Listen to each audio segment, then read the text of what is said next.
All right, so excited to be here with Sam. Sam, I know a lot of small school teams are doing admissions and spreadsheets and other creative ways, and they're kind of exhausted and a little overwhelmed. If you had 5 minutes to help them get enrollment insights, like real clarity around that, without getting super overwhelmed and them wanting to take a vacation or something, where would you start and what would you look at first? Thanks, Aubrey. Thank you for having me. So, if in 5 minutes, this is where I would start. The first thing is getting the right people in the room. Do you have parents who you can go to and ask for help and advice? Are you involving people who are doing those business office functions like bringing in tuition and who are concerned with closing the gap between tuition and your operating expenses with possible fundraising needs?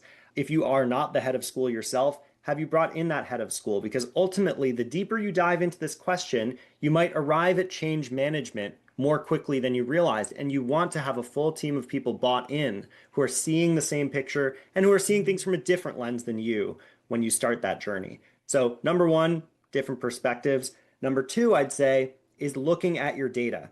So, we mentioned in our previous conversation, Aubrey, if you cannot see which families I recruit to, and then how many of those families actually turn into ones that I offer an acceptance or offer a spot to, and then how many accept that offer, then I cannot project out 2 to 3 years into the future, right? I need to be able to see some level of change or consistency in this type of family, this type of applicant is my ideal applicant. They are from this particular part of our town or our city. Their families may be employed by this employer, and then therefore I can predict this outcome is likely.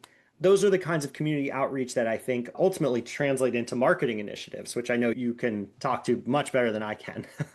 Yeah, absolutely. And I love how you talked about the data piece because I know with so many schools, that data is lost a lot of time, especially in small schools with people changing roles and positions. Sally might have been there for 20 years and it's in her head or it's on the desktop.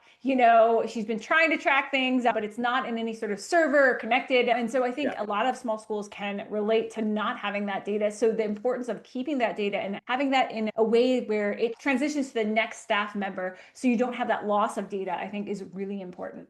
Yeah, and honestly, if getting from the state that you're in today, if you're watching this and having a mini panic attack and figuring out how to get from here to like, okay, things are organized, I promise you, between Aubrey and myself, we can direct you to the right resources.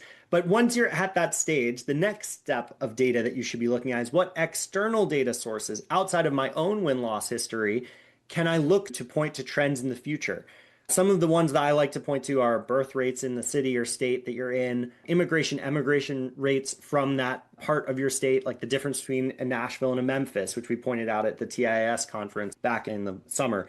And then the other part of data sets that are sometimes harder to find, but you can look at your local news is what types of employers are growing or shrinking in the nearby area. I've watched some schools do some very interesting forecasting on companies moving from one state to another or growing or adding or extending and that how they plan to recruit to those families using existing enrolled families or alums, which is very cool.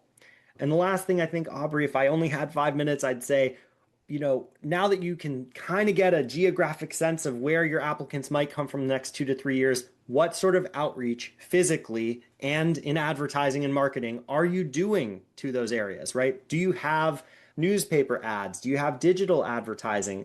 Are you able to target those types of parents through some other types of community outreach? Are you connecting with religious organizations that are big in those areas? Or have you worked with other small schools and large schools that are doing kindergarten fairs? Do you want to organize one? Is there a consortium in your area? There are so many ways to get your school's value out into the larger community. Sometimes it's working with other schools and collaborating rather than directly competing so that all those schools benefit.